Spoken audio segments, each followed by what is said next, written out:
Bonjour, c'est Christine de la chaîne Christine et Céleste. Ça fait un moment qu'on ne s'est pas vu. J'avais décidé de faire une réponse, un VR d'un vlog qui est donc hashtag Tarot Friends vlog, qui a été posté il y a un mois. Ça m'a pris un mois, désolée. Par Nat d'Angèle Tanea, de Claire de la Lune, de la chaîne Claire de la Lune, et Hugues de la chaîne Saint-Cide. Et donc, il y a 6 questions, ils ont chacun fait 2 questions, et je me suis dit, allez, on y va, hop, hop, on y va. J'avais envie de présenter des jeux qui étaient un peu plus récents, c'est-à-dire que malgré que j'ai pas mal de jeux, j'ai l'impression que je sors toujours les mêmes, et là, quand j'ai lu les questions, je me suis dit, en fait, ça serait bien de faire pas les toutes dernières acquisitions, parce que j'ai encore pas une opinion dessus assez forte, mais celles qui ont été dans la dernière année, dirons-nous. Donc je me suis servie. Voilà. Donc je vais mettre les 6 questions là en dessous, vu que Nat les a mises, donc c'est facile, on va copier-coller. Et surtout, si vous avez des questions, si vous n'avez pas bien compris quelque chose, si vous avez besoin de clarification, n'hésitez pas, mettez vos commentaires, je réponds très souvent. Donc voilà, voilà, on peut commencer. Le premier, donc c'est le jeu de cœur ou coup de cœur. Alors j'ai préféré faire un jeu coup de cœur, vous savez, quand il y a un jeu tout d'un coup qui s'immisce dans votre vie dont vous ne pensiez pas. Pour ma part, je ne le voulais même pas. Voilà. Et c'est à Marseille qui n'en est pas un. Il s'appelle le tarot des Ozarks. Et donc, Ozarks, en fait, c'est une. Maintenant, ça s'écrit O-Z-A-R-K. C'est une région des États-Unis, une région montagneuse. Je pense que c'est les Français qui ont donné ce nom d'origine de et Ozarks avec A-R-C-S. Mais bon, voilà, ça s'est transformé. Je connais pas toute l'historique, voilà. Mais en fait, bon, cette personne vient de là-bas et l'a appelé Tarot des Ozarks. Alors elle dit bien, c'est Mélisse, pardon, Laurie Lapage, elle s'appelle. C'est un jeu qui a été fait en 2017, qu'on peut trouver sur Make Playing Cards. Donc on peut les faire imprimer, c'est pas trop cher, c'est super. Voilà, j'ai pas choisi de boîte j'ai jamais pu trouver comment avoir une boîte avec. Je sais pas, je trouve ça compliqué, mais c'est pas grave. Voilà le dos, ça fait très Noël, hein, le dos. Alors attendez, voilà. On va peut-être baisser un peu mon écran, voilà. C'est le dos, oui, ça fait boule de Noël. Et en fait, voilà, la créatrice dit non, non, c'est pas du tout un tarot de Marseille. Alors, si vous êtes un fan des tarots de Marseille purs et durs, effectivement, c'est pas exactement ça non plus. C'est une interprétation libre du tarot de Marseille et c'est pour ça qu'au début, la première fois que je l'ai vu, je me suis dit ah mais c'est pas possible d'avoir un tarot de Marseille avec, je crois que la justice elle est en 11 et la force en 8, il me semble. Et, ça m'a absolument, je dis, pas possible. Et puis petit à petit, je l'ai vu utiliser, je vais quand même vous montrer des cartes en parlant, c'est le but. Je l'ai vu utiliser, vous voyez, donc il y a juste le numéro, là, donc le 10 d'épée. J'ai vu les couleurs, voilà, il y a des cartes noires comme ça. Je trouve cette ermite absolument incroyable avec ce fond noir. Euh, et moi, j'ai 2 Marseille, je crois, j'en ai vendu pas mal. Il m'en reste que 2. Et en fait, je les utilise comme tarot de référence, mais c'est vrai que je les utilise pas. Par contre, celui-ci, je fais des tirages avec. Alors, je ne sais pas quelle est la différence. Pourquoi est-ce que celui-ci, je l'utilise? Parce que bon, quand c'est un 3 de coupe, comme là, il n'y a que 3 coupes aussi, hein. Oui, bien sûr, il y a les décorations autour et tout, mais enfin, c'est quand même basique, basique, hein. Et bien non, c'est un jeu qui s'est immiscé dans ma vie alors que je ne le voulais pas. et qui... J'ai eu cette carte l'autre jour, il me fait beaucoup rire parce que c'est le 10 de bâton. Et il est où le numéro? Je le vois même pas. Ah si, il est en rouge. Ah oui, moi le rouge, il est juste là. On dirait les deux trompettes du jugement. Mais bon, voilà, je regarde ce tarot et il y a des choses qui se passent. On ne peut pas se l'expliquer.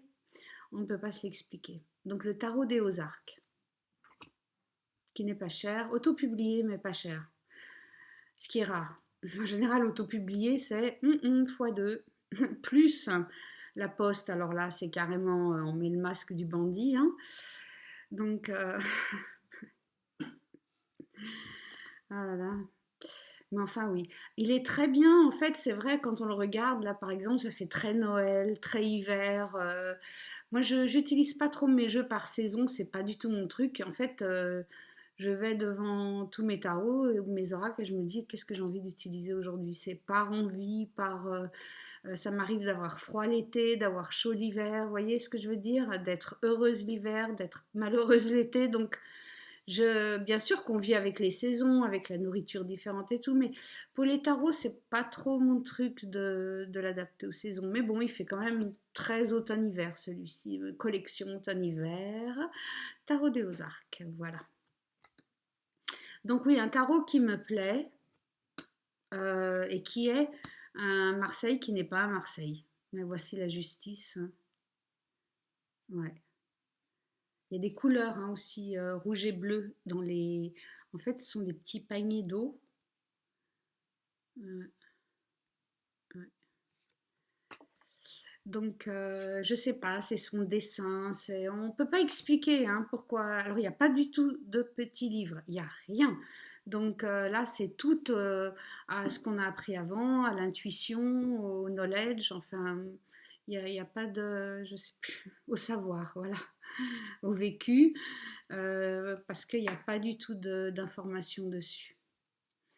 Mais voilà, donc un jeu coup de cœur qui s'est immiscé dans ma vie et qui va y rester longtemps, je pense.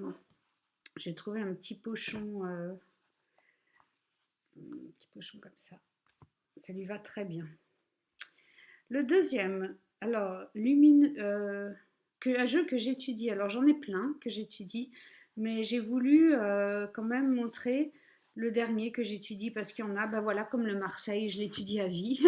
Je suis pas je sais pas, vu que je lis beaucoup intuitivement, pourtant le Marseille quand même, c'est là où il y a tout, c'est la base et ouais, non, ça me parle pas autant, donc bon. Donc le jeu que j'étudie, c'est aussi un des derniers qui est rentré dans ma vie, mais alors celui-là, je l'ai vu, comme j'explique souvent, je l'ai vu, et en parlant de trompette, j'ai vu la trompette du jugement qui a fait tolo tolo, et il a fallu absolument que tout de suite je l'achète, c'était vraiment un gros coup de cœur, j'ai un jeu qui s'approche un peu, mais pas exactement. Alors là, on va sur un oracle, et c'est donc Oracle of Initiation, il est en anglais, de Melissa Lucia. Comment expliquer? C'est un oracle photographique, hein, tout d'abord. Il s'appelle Rainbows in the Dark, j'aime beaucoup. Donc il est photographique. Elle a fait des... Voilà, son mari est décédé. Elle a décidé de partir et elle a atterri à Santa Fe. Et à Santa Fe, elle a découvert des grottes, je résume, hein. Elle a découvert des passages souterrains, des grottes où il y avait plein de graffitis. Elle a décidé d'y aller et de mettre de la musique rap, de se mettre à poil et de danser et de prendre des self-portraits, des selfies. Voilà. Ça, c'est. Ça a l'air un peu quand on écoute comme ça, mais bon, c'est ça. Comme si elle avait besoin d'exorciser, de se retrouver, de se perdre. Et voilà ce que j'aime dans cet oracle, c'est qu'il y a tout ça en même temps. Donc en fait, elle l'a fait avec une structure de 7 différents paliers où elle s'est Elle est passée donc du novice à l'initié en fait, si on veut. Voilà. Donc, alors, le bouquin, si vous lisez l'anglais, il a 397 pages. Euh, y a- je ne vais même pas commencer à le décrire. Il y a tellement dedans que... Mais enfin, bon, elle explique toute l'histoire, elle décrit bien l'oracle, comment l'utiliser, chaque carte, et beaucoup plus, et beaucoup plus. Et donc, parce que bon, le but, c'est pas, non, je fais pas une review, hein. Voici le dos. Alors, il existe une version limitée de 100 oracles, et, oui, 100 copies, mais je crois que c'était en 2010 qu'elle les a sortis. Et puis là, maintenant, est-ce qu'ils sont sur Make Playing Card aussi, je crois? Je devrais m'en souvenir. Oui, oui, c'est ça. Et donc, il n'est pas trop cher. Le livre, je ne sais plus comment je l'ai eu, tellement ça a été un... Il me faut ça tout de suite. Le livre a été édité par... Je me demande si c'est pas Blurb qui me l'a envoyé. Mais en tout cas, il y a tous les liens sur son site, hein, si ça vous intéresse. Voilà. Je remets ça comme ça pour que vous voyez bien son nom. Melissa Lucia. L'Oracle of Initiation. Voilà. Alors, donc, ces autoportraits maquillés nus dans ces souterrains, voilà ce que ça donne. Et c'est juste... j'aime la photographie. D'ailleurs, je travaille souvent dans la photographie. C'est exactement... Si vous voulez, quand on a des muses hein, sur Terre, voilà, c'en est une. J'ai quelques muses, des gens qui m'inspirent dans la vie. Ben voilà, cette femme, Mélissa, c'est une muse pour moi. Je trouve que son travail est tellement profond, et terrien. C'est ça, c'est que elle, ça va pas, donc elle tire vers la terre et elle donne toute son énergie. Elle prend l'énergie de la terre, elle remet toute sa colère dans la terre. C'est tout un parcours. Donc voilà, ça c'est le début du parcours de maths. Hein.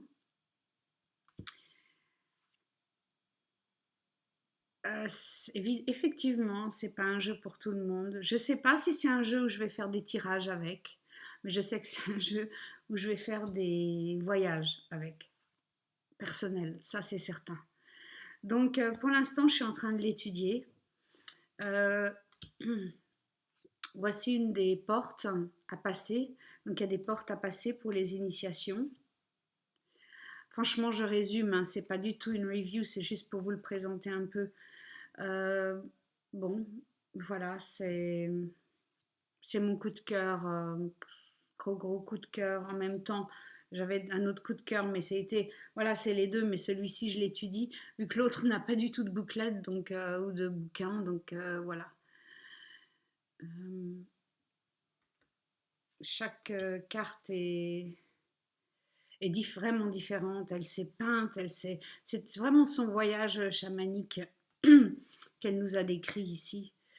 Et qu'elle nous aide, et en plus elle nous amène avec elle, et c'est ça qui est vraiment intéressant, c'est qu'elle nous emmène avec elle. C'est pas comme si juste voilà, on regarde un film pendant 1 heure, ce qui est très bien, on peut aussi voyager avec, et après, ben voilà, on revient. Là, c'est un voyage constant, par étapes. Donc voilà, Oracle of Initiation, c'est le jeu que j'étudie. Alors, pour le lumineux et sombre, j'ai pas de jeu sombre. C'est-à-dire que je suis plus tarot qu'oracle. Donc le tarot, il y a les deux. C'est bien équilibré en fait, il y a les deux. Donc j'avais acheté 1 ou 2 jeux sombres et je les ai pas gardés. J'aimais pas l'énergie, j'aime pas l'énergie sombre. J'arrive à voir le sombre dans la lumière. Donc vu que plus c'est lumineux pour moi, plus il y a de l'ombre derrière. Donc je le vis plutôt comme ça. Je n'ai pas vraiment de jeu sombre. Mais par contre, j'ai acheté un oracle dernièrement et c'est de nouveau auto-publié. Je suis désolée, j'ai pas mal d'auto-publiés là. Ouais. Mais bon, désolée, ils sont super quoi. Donc ils nous viennent d'Écosse. Ceux-ci, donc c'est pas cher pour les faire venir en France. Donc j'ai choisi le lumineux et sombre. En fait, ce sont deux oracles qui ont été faits par la même personne. C'est le We Star Oracle et le Forest of Precious Twigs. Dirons-nous que ça c'est le lumineux, ça c'est le sombre, mais c'est pas vraiment ça parce que celui-ci c'est aussi le sombre et celui-ci le lumineux, mais ils vont tellement bien ensemble, ils sont de la même taille. Ça c'est le premier et ça c'est le deuxième. Donc on y va. Donc c'est de Trisha Murray et elle aussi c'est un voyage personnel. Donc voilà le dos du We Star Oracle, mais il vous a déjà été présenté par Claire, donc voilà, je pense que vous l'avez déjà vu plusieurs fois. C'est un voyage de reconnaissance aussi. Je crois que, bon, j'ai pas trop de jeux comme ça en fait, hein, normalement, mais là, c'est quand même, voilà, de nouveau, c'est un voyage d'initiation avec au dos un poème ou un écrit par rapport à cette étape de son voyage, parce que chaque carte est une étape de son voyage personnel, et ça, j'aime beaucoup aussi. Il n'y a pas de guidebook. En fait, il y a des cartes de présentation. Voilà, donc il y a la première carte de présentation. Et après, il y a des cartes pour les tirages et comment utiliser les cartes. Voilà, ça se présente comme ça. Il y a aussi des cartes sur son histoire.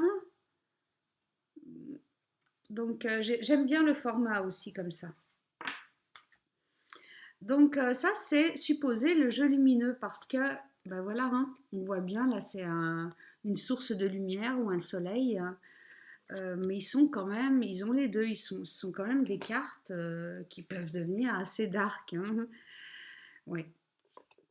Mais j'ai voulu les mettre ensemble et d'ailleurs je les ai séparés là pour vous les montrer. Mais bon, je les utilise mélangés en fait. Parce que ça c'est la première partie de son voyage et le Precious Twigs c'est la deuxième partie de son voyage. Donc bon, regardez, il y a des cartes lumineuses et tout d'un coup on est dans la sombrité, sombrité, sombrerie, voilà, dans les ténèbres, dirons-nous, complète. Cette carte est très très puissante. Celle-ci aussi d'ailleurs est très délicate. Donc bon, l'anglais n'est pas trop difficile là-dessus en fait, et il n'est pas trop long, donc c'est quelque chose qui peut se traduire assez facilement. Donc si vous n'êtes pas par rapport à l'oracle de l'initiation, là c'est carrément le pavé, là il faut quand même bien comprendre l'anglais, mais celui-ci non, pas spécialement. Regardez, là il n'y a que une phrase, c'est pas... Voilà, on peut prendre son temps, il y a 34 cartes, donc ça va. 34 phrases à traduire, c'est pas non plus... Voilà, ça c'est la première partie. Non mais... La partie lumineuse. La partie sombre, Forest of Precious Twigs, qui est donc dans la boîte noire. Alors, bah, c'est le même principe, hein, avec les cartes de présentation et de tirage. Voilà. Et, là. Et là, la différence, c'est que bah, il y a bah, la petite branche, le twig, c'est une brindille, je crois en français. Il y a la brindille sur la source de lumière, voilà. Alors, ouais, on a des choses comme ça.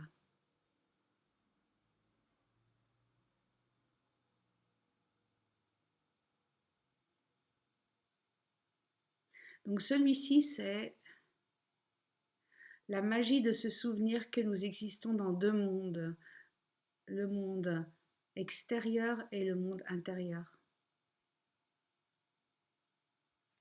Alors il a aussi des catégories, hein, ce jeu, donc je suis pas très fan, moi, toujours des catégories dans les jeux, ça me bloque un peu, mais bon, après on peut l'utiliser sans lumière. Donc je sais pas si celui-ci est plus sombre, mais vu que c'est la deuxième partie en plus de son voyage, mais je le trouve assez sombre quand même. Donc voilà pour mon sombre et lumineux. Je ne vais pas tout vous montrer, vous avez compris le style. C'est délicat, très difficile, en même temps très lumineux, très poétique. Ça peut être grossier aussi un peu. J'ai ça je l'ai, elle l'a envoyé en carte sur un d'art, quoi, d'artiste. Je l'ai encadré. C'est une merveille, c'est une merveille. Enfin, oui, voilà. Vous avez compris que je l'aime beaucoup.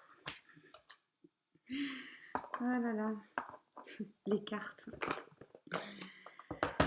Donc,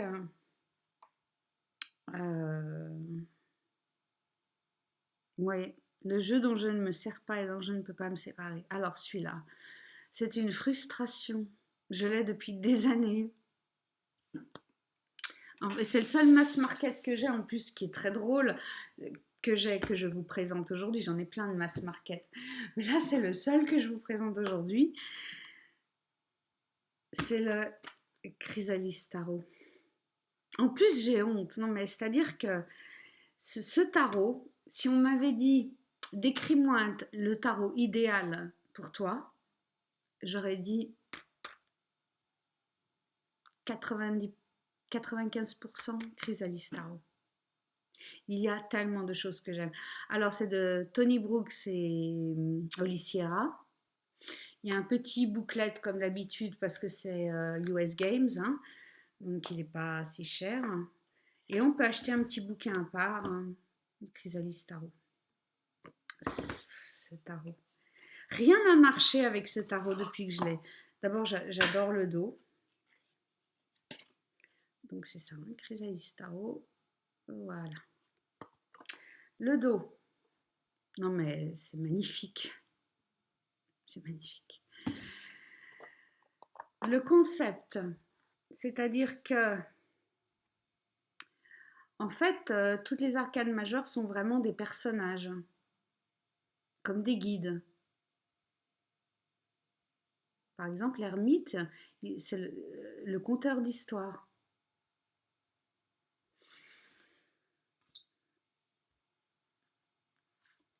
Après, donc ils ont changé les suites, les atouts. Donc, attendez, je reprends tout. Il me frustre, ce tarot, il me frustre terriblement. Donc, j'arrive. Hein. J'aurais pu marquer la page, ça aurait été bien. Mais voilà. Donc voilà, ça c'est l'élément de feu, les spirales. En plus, il est dessiné fantastique. Le dessin est fantastique. Ça, c'est donc l'eau, les émotions. J'aime bien, ils n'ont pas utilisé les épées, tout ça. Bon. Et pour les cartes de cours, ils ont utilisé ce qu'ils appellent une troupe. Et ils ont une troupe de gens qui en fait sont nos guides, nos conseillers. Et qui sont là, moi je les utilise pour nous, enfin, qui sont là pour nous servir, pour nous aider, pour nous inspirer. Et donc, voilà, là on a le roi de feu, de bâton, quoi, par exemple. Donc oui, en plus dans le livre, on a donc l'illustration qui souvent a été une illustration, c'est pas toujours l'illustration qui a été publiée, c'était peut-être la première ou la deuxième version, donc parfois elles sont différentes. Avec donc l'illustratrice qui explique tout, mais il y a tout que j'aime dans ce truc, dans ce tarot, qui explique comment elle en est venue à choisir tout ça, et après donc l'explication de la carte. Et ça c'est pour chaque carte.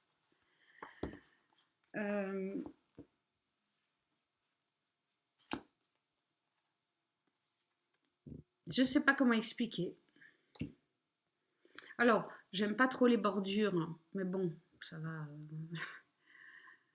J'adore l'acrobate, par exemple. Enfin, j'aime les personnages de ce tarot. J'aime le concept, le bouquin. les cartes, le dos,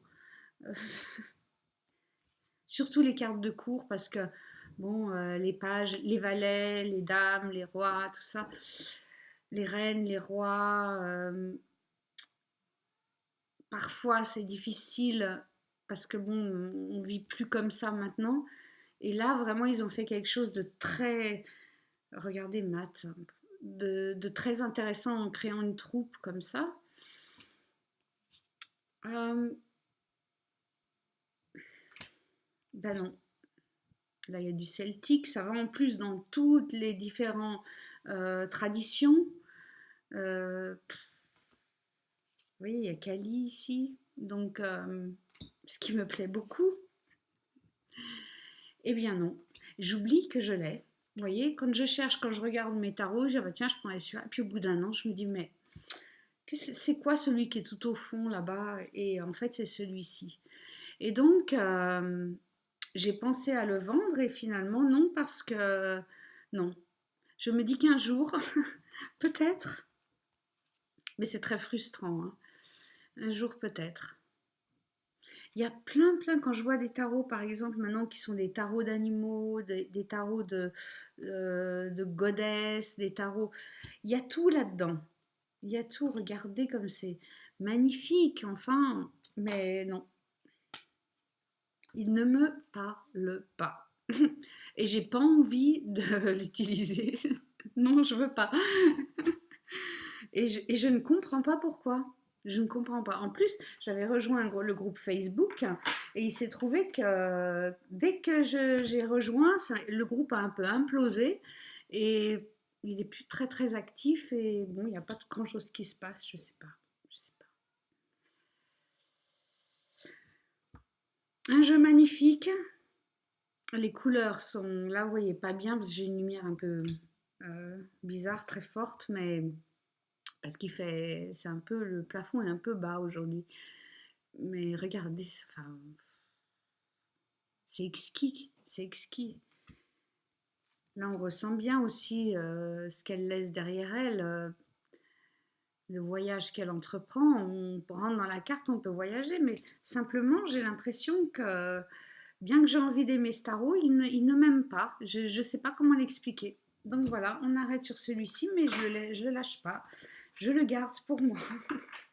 Peut-être qu'un jour, il voudra bien me parler. Oui. Donc,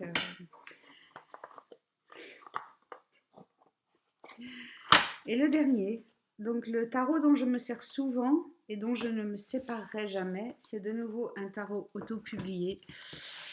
Et c'est le Tarot of the Crown de Helen Lorenzi Prince. Il est sorti en 2017 aux États-Unis. Alors je vais vous dire franchement, j'ai acheté parce que tout le monde l'achetait. J'ai pas eu de waouh. C'est une époque où j'ai eu un peu plus de budget pour acheter, donc j'ai acheté. Voilà, en me disant, on verra bien.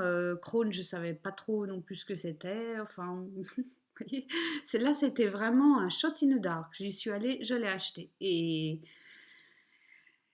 alors, tout de suite, il a été assez impressionnant, ce tarot. Donc, je crois que c'est la deuxième édition que j'ai, parce que moi, j'ai le dos noir. Il me semble qu'il y avait autre chose sur le dos quand les premières fois que je l'ai vu. Donc, c'est dans une boîte, hein, comme ceci, j'aime bien. Parce que toutes ces grosses boîtes là qui font maintenant, j'ai pas la place. Ça, c'est parfait. C'est parfait. Donc, il y a un petit bouquin, Tarot of the Crown, qui donc vient dans la boîte, hein, avec, qui est en couleur. Alors il est très succinct, mais comme le tarot dont je ne me souviendrai pas de Margaret Peterson, il y a aussi un poème et après elle parle de la carte. Donc c'est très bien. Il y a aussi, on peut acheter pour pas très cher, je crois que c'est en dessous de 10 $, le playbook. Alors moi je l'ai acheté, je l'ai fait relier. Voilà, donc en fait, c'est chaque carte avec des questions, des tirages. Je vais vous montrer.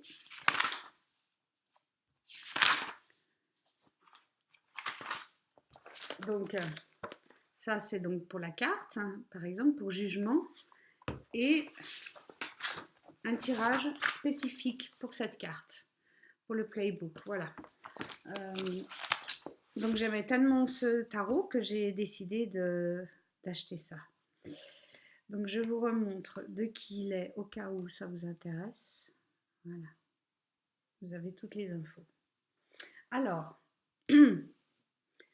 ce tarot, il est mystérieux. Donc c'est le tarot de la femme, comment dirais-je, mûre. Voilà, la crone, quoi. Je ne sais pas si on dit crone en français, mais bon.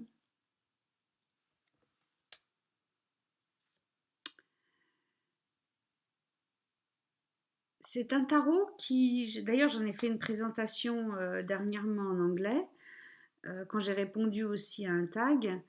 C'est un tarot qui me tire par les pieds et qui me remet mais en 2 secondes sur terre. Plus rapide que l'éclair et qui souvent même me fait descendre encore plus bas.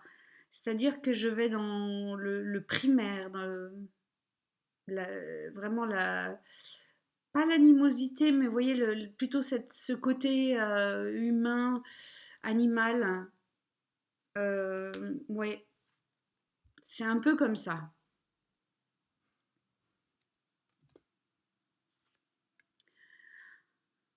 Comme tarot, on ne penserait pas. On peut lire superbement avec. Après, chacun est différent. Peut-être qu'avant, quand j'avais dit que j'arrivais pas à lire avec le chrysalis, vous étiez ah, c'est pas possible, c'est un tarot fantastique. Bah oui. C'est-à-dire qu'après, c'est chacun a ses affinités, hein, j'imagine. Et pourtant, qu'est-ce que je l'aime, ce chrysalis? Mais il m'aime pas. Celui-ci m'aime beaucoup. Il aime bien me torturer. Il aime bien me montrer des vérités. Et il aime bien, une fois qu'il m'a bien descendu dans la boue, il aime bien m'élever. Il me plaît beaucoup. J'adore les couleurs. Les couleurs sont spécifiques par rapport à chaque suite, sauf que les majeurs ont toutes les couleurs. Mais on voit bien que les bâtons sont très rouges. Ouais. Donc tout ça est expliqué dans le petit bouquin. C'est pas la peine d'acheter le playbook, hein. Moi j'ai acheté le playbook parce que c'est vraiment un jeu où je veux aller encore le plus loin possible avec.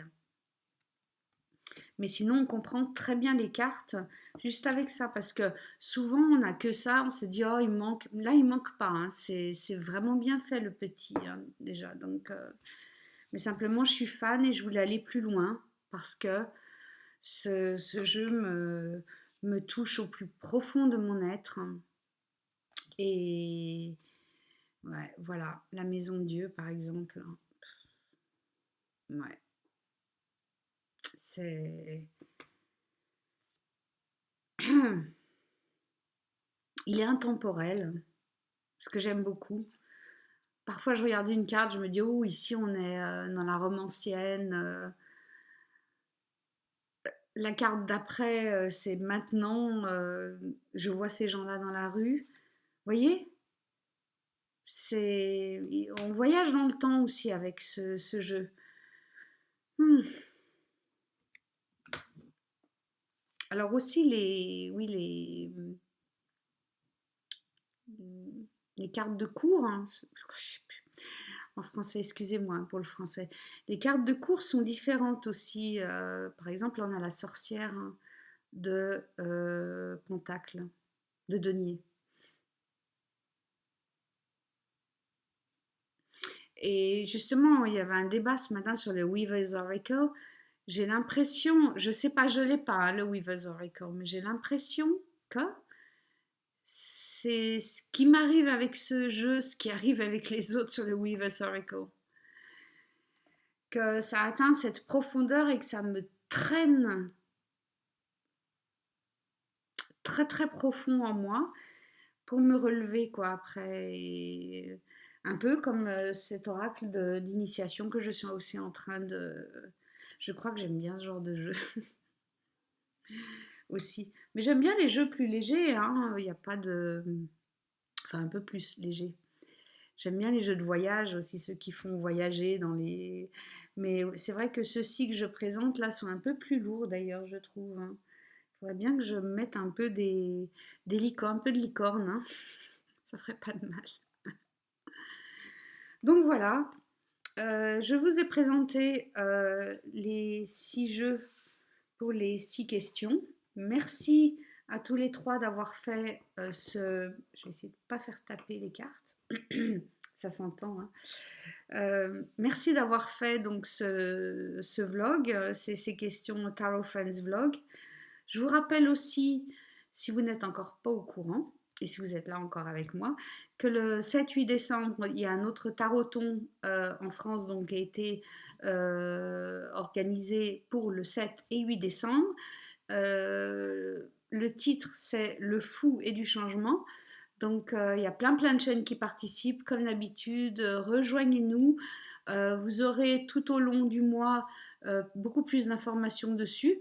On a tous déjà posté nos bandes annonces, mais après, voilà, on va vous donner plein de sujets, d'horaires et tous les détails. Voilà. Donc, si vous avez des questions, des commentaires, n'hésitez pas, des clarifications, n'hésitez pas à me laisser un petit message. J'espère vous revoir bientôt. Bye bye.